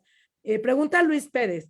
Bueno, esta es para memórica, si se resguarda material fílmico y si hay una bóveda, ahorita le contestamos, Luis, con mucho gusto. Claudia, otra vez pregunta, ¿existe ya un inventario o registro puntual de las carpas, no solo en la Ciudad de México, sino también en el país? Pregunta también Paco Hernández, si existe alguna referencia, que alguna publicación que haga referencia a los diseños de producción del cine mexicano. También Hortensia Martínez pregunta, ¿dónde se consigue el libro electrónico sobre el cine de Juan Ibáñez? A Elisa Lozano también le preguntan, después de, y bueno, también esta pregunta también va para Emma, seguro, después de que cerraron el Teatro Tívoli, ¿qué espacio lo sustituyó? Patricia Montero, hola Marta, también queridas, saludamos con mucho cariño. Muchas felicidades a Elisa Lozano, maravillosa investigadora que siempre nos revela imágenes únicas y datos muy interesantes. Armando Cristeto comenta, también saludamos con mucho gusto Armando, el club de fans, ¿verdad? Elisa, comenta, la premier de A Fuego Lento fue en el cine colonial, calle Fray Servando. Los Caifanes es una maravilla, una gran joya. A Fuego Lento con escenas interesantes, pero una cinta mal lograda. Lu Peralta las felicita muchísimos a las dos. Ana Catalina Valenzuela también. Esta Claudia Flores vuelve a preguntar, ¿en estas carpas solo se presentaban actores, actrices mexicanos? ¿Hubo interés de los extranjeros por este tipo de espectáculo? Marta Patricia Montero, qué buen dato lo del boxeador, Emma, guía de turistas. Sí, bueno, Emma es una conocedora de esta ciudad, de verdad, se ha hecho una antropología de la urbana total, de justo esto que como lo que vimos ahora nada más es una muestra, ¿no? Fernando Osorio de Fotoobservatorio, felicidades Elisa, no cabe duda que el cine es mejor que la vida, como dijo François Truffaut. Jorge Carretero la saluda a las dos, a Emma y a Elisa, de su amigo, con afecto y con el gusto enorme de escucharlas. Irma García, qué gran testimonio de Emma, gracias. Andrea Galvez, a Emma, ¿qué pasó con el cabaret El Golpe? Los testimonios que Emma ha leído, ¿en dónde están registrados? ¿En qué archivos se pueden encontrar estos testimonios sobre este tipo de espacios? Andrea Galvez vuelve a preguntar, Aldo Sánchez, qué buen libro de Lascarro. Yo lo conocí de niño en Cholula y jamás me imaginaría que tuviera esas anécdotas. Danae Ortiz, no, esta más bien la anterior era pregunta de Aldo Sánchez, ¿no? O sea, comentario y pregunta de Aldo. Danae pregunta, Emma Llanes, qué increíbles y divertidas crónicas. Aldo Sánchez dice, el Salón Colonia estaba en la calle Manuel Flores, Colonia Obrera. El Museo del Juguete está en la Colonia Doctores. Ahí tienen exhibido el negro maraquero que estaba en el Salón Colonia, pero no es el mismo predio, lo transportaron. Cuando el dueño del Mujam vio que iban a tirar el salón, se llevó esa maravillosa decoración, escenografía escultórica, desde luego. Emma, hay estudios sobre los travestis en aquellos espacios, se consigue ese libro, podrías dar los datos. Muy interesante las vivencias de quienes estuvieron tan cerca, gracias a Emma. Te comenta Celaren Loop. Aldo Sánchez, el cantante es Bienvenido Granda. A Emma también. El box también era parte de la cartelera de estos espacios nocturnos, como pueden ver, bueno, y todavía hay muchísimas que nos están poniendo aquí en el chat del Zoom, pero les dejaría unas cuantas estas, ya ahorita que terminen de comentar, les leo las demás. En fin, hay casi todas, así son enormes felicitaciones. Gracias por ponernos, gracias a las dos, por esto, por estas palabras que nos vuelven así la intensidad de ese espectáculo nocturno del antes, del después, de la hora, ¿no? Así que, pues les doy la palabra a ustedes, Elisa, si quieres, en el mismo orden, ¿no? Y bueno, también aquí me gustaría a lo mejor escucharlas intercambiando, ¿no? Pero bueno, les doy la palabra a ustedes. Bueno, me encantó la ponencia, Emma, y me reí también mucho. Y esto que contaban de pelos, pues sí también se ve en Tívoli, hay un momento en el que eso se ve. Y bueno, de las preguntas, bueno, eran muchas. Preguntaban por ahí que dónde se consigue un libro electrónico de Juan Ibáñez. La verdad, no tengo conocimiento del libro electrónico sobre Juan Ibáñez. Hace un par de años sacaron uno, pero era impreso. ¿Qué otra cosa decían por ahí? Bueno, de los libros sobre directores de arte, bueno, pues tenemos nosotros el que hicimos sobre Manuel Fontanals. Yo hice uno electrónico sobre directores de arte y escenógrafos del cine mexicano 1931-2014, que es electrónico, pero ahorita no está subido porque encontré a familiares de otros escenógrafos, entonces estamos como reeditándolo. ¿Qué otra cosa preguntaban por ahí? Que dónde se ubicaban las carpas. Bueno, pues ya más o menos con lo que estabas contestando de Aldo Sánchez, bueno, pues estaban como en el centro, en la Colonia Guerrero, en estos barrios, ¿no? Tampoco preguntaban que si había como un registro exacto de las direcciones de las carpas, no sé, a lo mejor Emma sabrá eso más que yo no tengo idea. ¿Qué otra ver, Emma. Sí, mira, de lo de las carpas, que hay varios libros, la verdad es que no me acuerdo, pero sí hay varias publicaciones, creo que del Fondo de Cultura Económica, ¿no? De la María Conesa y toda esta época. Respecto a los archivos, en el caso de los testimonios que yo he realizado, por ejemplo, en torno al Vox, me clavé en las revistas de Vox en hemeroteca para, digamos, ampliar la documentación que me decían los propios testimonios. Un poco hice lo mismo con este libro de Pepe, me daba muchísima risa, dije, este Pepe me está diciendo mentiras, no puede ser cierto que existe el hombre del corbatón, no puede ser si es cierto que este romance entre Lola y y el policía y que se vendiera mota en los yoyos, o sea, es algo demasiado inverosímil.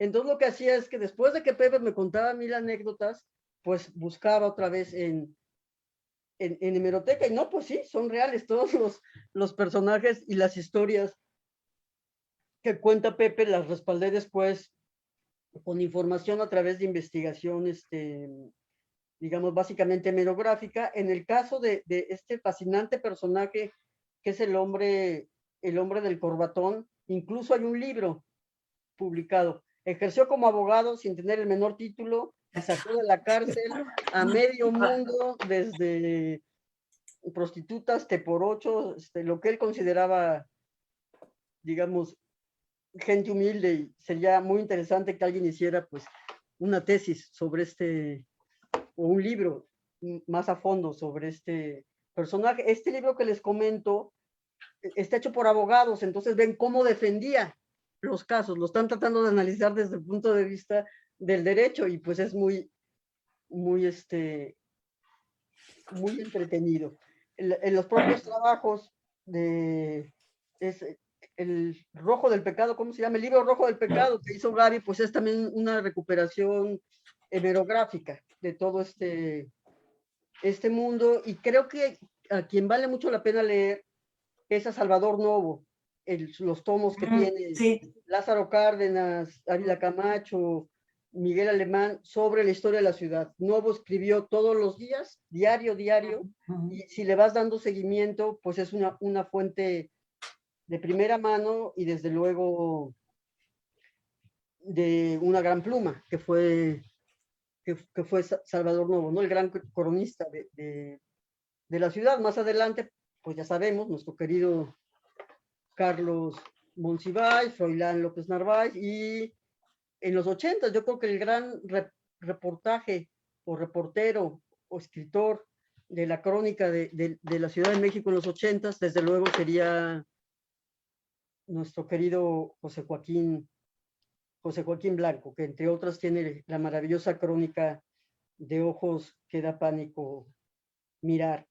Algún colega, no recuerdo ahorita su nombre, ha hecho también ese registro a través de la prensa, de los transvestis y de todo este otro mundo alterno que va desde los famosos 41 en adelante, ¿no? Son la famosa frase de Porfirio, son 42, señor licenciado, señor presidente, ¿no? Son 41, porque el 42 pues era parte de la familia de Porfirio Díaz, ¿no? Entonces,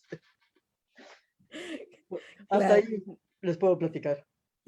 Oye, Gaby, fíjate que, bueno, yo como estaba como nerviosa de que no me iba a dar tiempo, no leí una cosa que quería leer, que es justo cómo describe Margot Su, que tengo que es muy curioso porque Margot Su estaba en la inauguración del Tívoli y entonces ella tiene un libro que se llama Alta Frivolidad, que no lo pude conseguir, pero en el libro sobre Tongolele, que se llama No han matado a Tongolele, con prólogo de Carlos Monsiváis, ella narra que iban a inaugurar con una revista que se llamaba Chofer al Tívoli, pero hubo mucha desorganización y empezaron con una cosa que era como muy elegante y, por ejemplo, lo describe así.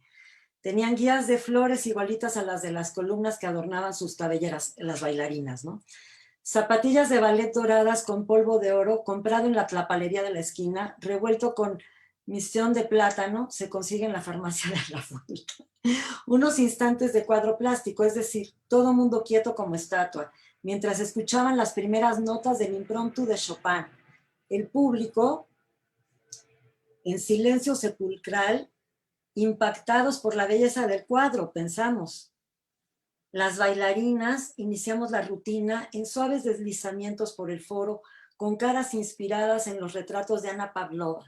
Así de finas estábamos. No pasaron 16 compases de música cuando el silencio de los espectadores reventó en una monumental y unánime mentada de madre, cantada con chiflidos de arriero. Entre cajas vimos a Mancini, que era el dueño, que daba vueltas sobre su eje y se hundía en el borsalino hasta las orejas. Algo le reclamaba al fino coreógrafo traído desde Argentina y debió ser muy fuerte porque el pobre bailarín se hacía chiquito, chiquito y rojo, rojo. Para apaciguar al respetable, en lugar de los cuadros que integraban Chofer al Tívoli, la compañía improvisó sketches ultraconocidos y rellenó con un número de Cancán. Así fue la inauguración del Tívoli. Oye, y nos hiciste reír también muchísimo con lo de la primera mentada de madre en el cine, ¿no? Sí, ¿qué tal? No, bueno, aquí Ana Catalina Valenzuela nos recuerda de... Perdón, Ana Catalina, gracias porque ella, de mis amigos del estanquillo, fueron los que, sobre todo Ana, fue la que buscó las imágenes de las carpas, que digo, la puse en los agradecimientos, pero a lo mejor pasaron tan rápido. Entonces lo hago externo a mis amigos adorados del estanquillo, sobre todo a Ana y a Enoquia Aldo. Bueno, y aparte del agradecimiento, también nos recuerda ella de este libro pionero que escribió una investigadora del Centro de Investigación Teatral, Rodolfo Usigli, del CENAR, Socorro Merlín, que justo se titula Vida y Milagro de las Carpas, la carpa en México, 1930-1950, y a raíz de que Socorro Merlín empezó a estudiar las carpas, creó también un fondo de acerca de la historia de las carpas que está precisamente ahí en la biblioteca del CENARTE. Es un fondo interesante y creo Sí. poco que se le ha sacado poco jugo, excepto ella, algunos discípulos de ella, pero bueno, tiene unos materiales preciosos que valdría la pena, bueno, poner allí el foco, ¿no? Y acerca, me gustaría comentar, perdón, Elisa, ¿querías decir? No, que esa es una fuente indispensable. De hecho, yo buscando cosas de las carpas, pues los libros de ella son muy importantes. Pero ya la verdad ya no me fui al Citru a consultarlos. Sí, bueno, ahí debe de haber muchos materiales en escenografía y de vestuarios que podrían ser así muy importantes, ¿no? Para el trabajo ¿qué haces, Elisa? Por aquí te preguntan, Elisa, si vas a presentar tu más reciente libro, si es así, ¿cuándo y dónde? Y hay otras preguntas, ahorita nos cuentas, porque sí, todos estamos expectantes, por supuesto, ¿no? Nos cuenta de parte de Fotoobservatorio, entre los archivos del deporte importantes, está el de Arturo Ortega Navarrete en Fundación Televisa, el archivo de la revista Box y Lucha, y fuera de México y un poco fuera del tema, el archivo de la memoria transexual de Argentina, que tiene una página web. Rocío Flores, excelente forma de abrir este conversatorio. Imperdible las próximas 3 mesas. Gracias por compartir tanta información. Me saluda por ahí mi queridísima y adorada Gloria Tokunaga.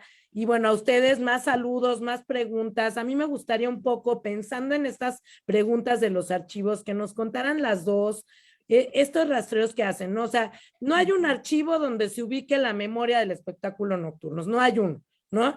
Depende del historiador, depende del investigador, depende, bueno, en este caso, las investigadoras, si estás tú, Elisa, poniendo el foco en la historia visual, Emma, ¿no? Construyendo tus propias memorias a tus propios confidentes, ¿no? Más que, ¿cómo se dice? Más que informantes, son casi confidentes, ¿no?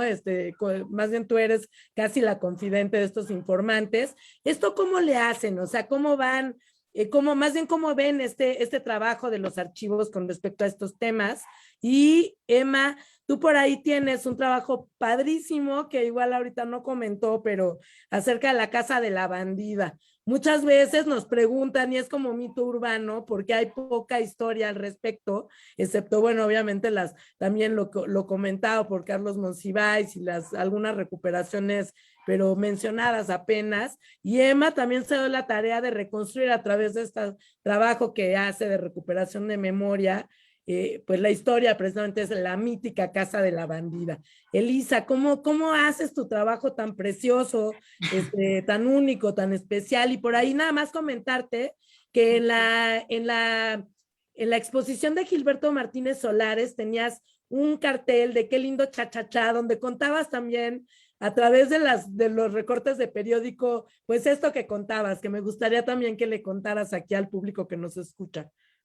Bueno, pues mis fuentes principales siempre son Filmoteca y Cineteca, por razones obvias, ¿no? Porque son los dos archivos más grandes que tienen materiales fílmicos, no nada más películas, sino carteles y otras cosas, ¿no?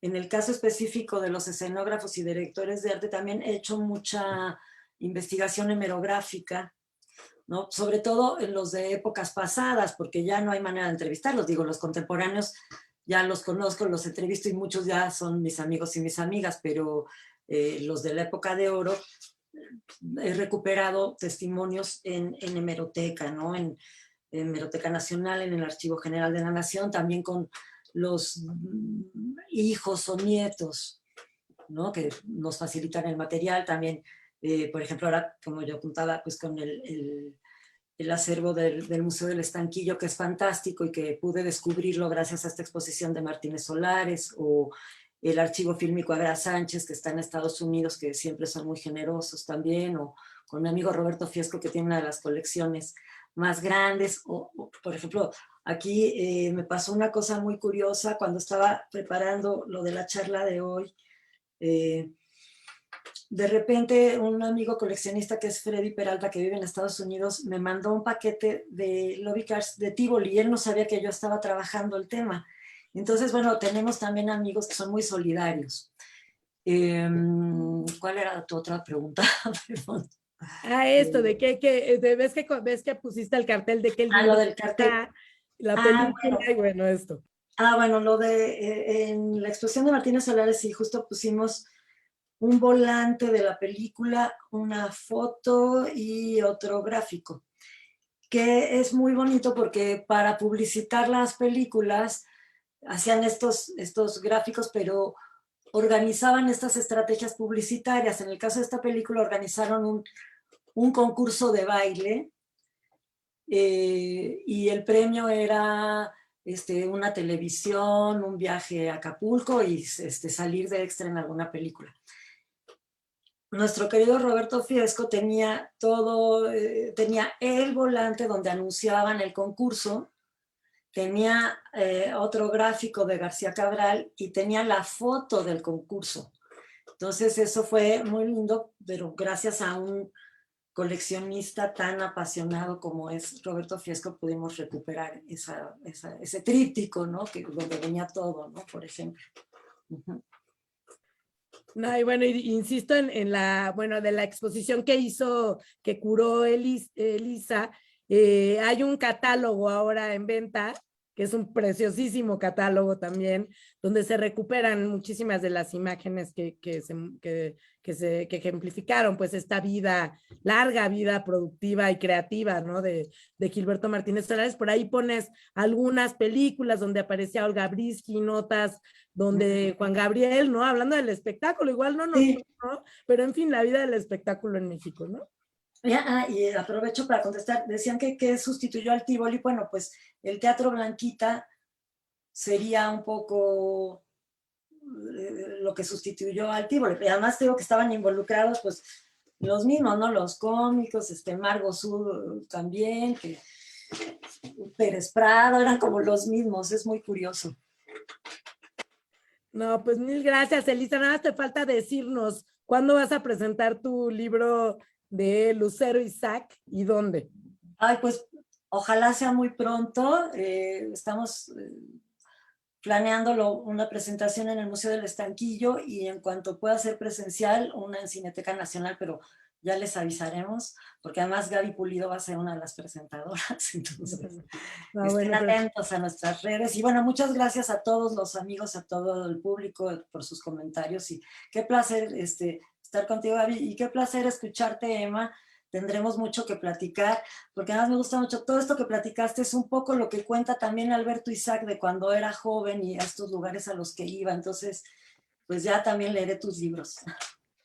No, al contrario, lo interesante es que cuando hablas con cualquiera de las personas que vivieron en esa época en general, en la Ciudad de México y en particular en los barrios populares, es curioso ver cómo, o sea, a pesar de la violencia y de estas grandes dificultades, hay como un gueto, como mundo, no sé, de amigos, de club, como una hermandad. que recuerdan con mucho, incluso los pleitos callejeros como que eran parte de la vida, no se veía como algo tan ajeno. Entonces creo que sí hay cierto romanticismo en la mirada que logramos tener en el cine y demás sobre esa época, porque eran cosas muy fuertes, que es lo que ha documentado muy bien Gaby en sus textos, pero al mismo tiempo, pues hay cariño por lo vivido, ¿no?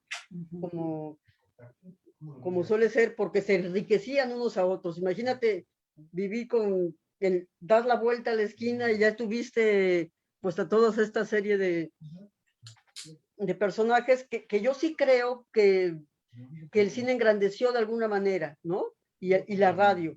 O sea, sí. No es lo mismo que tocaran una buena canción en una vecindad a que se descubrieran talentos que finalmente se llevaban, por ejemplo, a la radio, el famoso Ferrusquilla que imitaba todas las voces. Entonces, sí, como que los medios van hacia los barrios y entonces engrandecen esa vida de los propios barrios y hace una simbiosis que finalmente pues crea, diríamos, parte sustancial de la cultura nacional. O sea, los boxeadores pues estaban en los barrios, te digo, en el garage, en el propio, en los talleres de Nonualco, pero pues ahí los que capturan, ¿cómo se llama esto de talentos? Pues los llevan finalmente a otros niveles, ¿no? Entonces hacen películas también de la vida de los boxeadores, etcétera. Entonces empieza a trascender lo que es la vida de barrio, con sus pros y sus contras, al cine, a la radio y al propio box, la Coliseo también va cambiando, y esto hace que deje de ser un asunto local y que puedas hacerte famoso, ¿no? Que puedas escalar también a nivel social. Entonces se vuelve pues un campo de cultivo de talentos, y se ha estudiado menos este otro fenómeno que es el de Pepe, de los muchachos que están por ahí y que finalmente caen en las escuelas, en la escuela de San Carlos, porque también había toda una propuesta, digamos, de llevar la cultura a los barrios, ¿no? Toda una propuesta social, y generan grupos importantes de artistas. Pepe me cuenta de algunos muchachos que eran cargadores en la Merced y que acabaron siendo pintores de los propios murales en antropología. Entonces, hay una labor de Estado, por un lado, hacia llevar la cultura a los barrios, y hay un crecimiento de los medios de comunicación que perfectamente saben captar a esta gente para crear otra nueva dinámica. Eso es lo que me parece tan encantador de este periodo histórico en el centro, ¿no? Digamos que toda esta parte, toda esta zona, originalmente, digamos, en la etapa colonial, eran bueno, en la época prehispánica, pues eran los barrios de indios. En la época colonial empezaron a crearse casas como de descanso de grandes familias, y después ya en los 20, pasando la revolución, toda una serie de movimientos, las grandes casonas van siendo abandonadas, ¿no? La casa en la que yo te he comentado no es la de la bandida, sino la del general Urquizo, que era un militar y que finalmente pues se convierte prácticamente en una vecindad con los cuartos muy bien delineados de quién vivía en cada uno de estos. El motivo, eso no se los comenté al principio, porque pues ahora sí que lo di por sabido por mis pláticas con nuestra querida Gaby, de mis crónicas y relatos en torno a la Guerrero, es porque vivía ahí. Vivía ahí alrededor de 5 años, y entonces pues me quedaba, entré paralelamente al seminario de la Cultura Nacional, y entonces pues que con Monsiváis, José Joaquín, etcétera, y entonces pues qué mejor manera de documentar esa cultura nacional que haciendo las crónicas de la Colonia Guerrero. Prácticamente pasé de Coyoacán a la Colonia Guerrero, a media cuadra del Salón Los Ángeles. Se supone que iba a ser la revolución, desde luego no la hice, pero pues por lo menos aprendimos a bailar, que fue mucho más interesante que la primera parte. Entonces, esa es un poco la historia de por qué tengo tantos testimonios y recuerdos con todo cariño de la Colonia Guerrero y de el Salón Los Ángeles.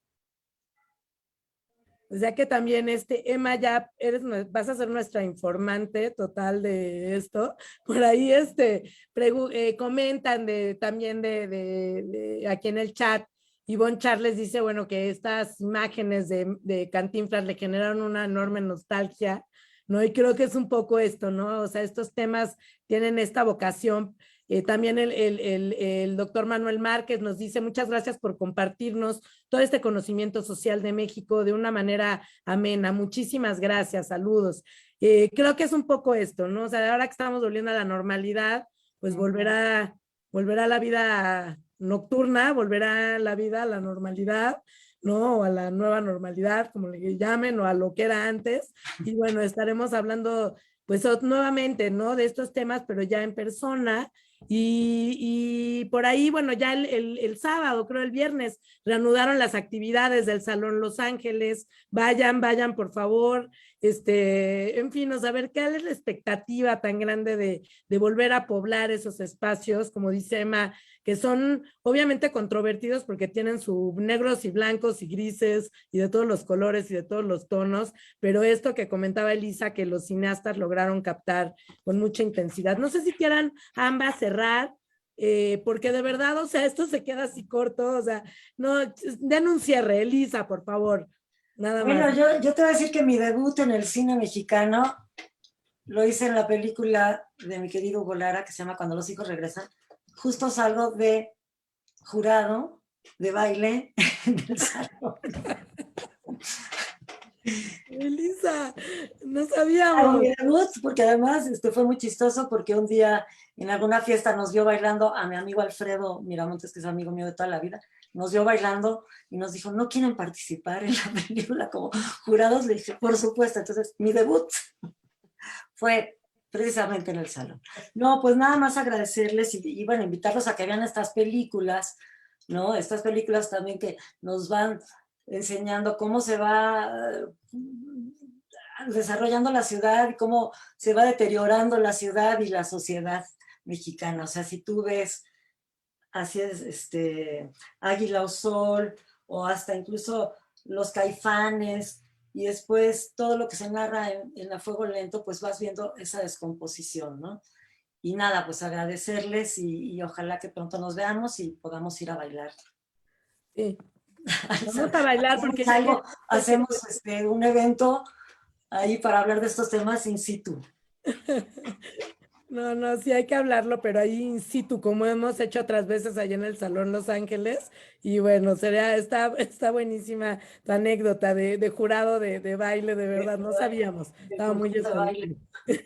No, mil gracias a ti, Elisa, por favor. Emma, Fíjate que es muy, muy peculiar eso, me comentaban mis hijas, cómo hay lugares donde pase lo que pase, están igual, ¿no? Y eso es un poco la sensación con el Salón Los Ángeles. Hace, no sé, los ves en las películas, el baile, todo, dices, bueno, este es un lugar, pues, de gente de 40 años para arriba, pero vas 10 años después y vas hoy y está como, son como instantáneas permanentes. Eso es muy, muy grato, la manera de vestirse, todo eso es bueno, pero estos parecieran que son los mismos de 1940, pero pues no pueden ser los mismos porque estamos en 2021. Entonces hay lugares que tienen ese encanto. El Salón Los Ángeles en particular, además, pues ha sido cuna también de zona de paz. Eso es muy interesante en la Guerrero, como que es un lugar donde se armoniza, donde se va a descansar, donde el obrero, la ama de casa, el intelectual,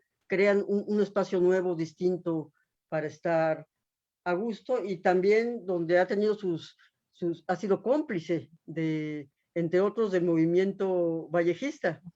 Ahí se reunían a hacer los planes ferroviarios. Entonces, pues una invitación a recuperar los espacios públicos. Esperemos pronto, que es lo que creo que todos extrañamos, ¿no?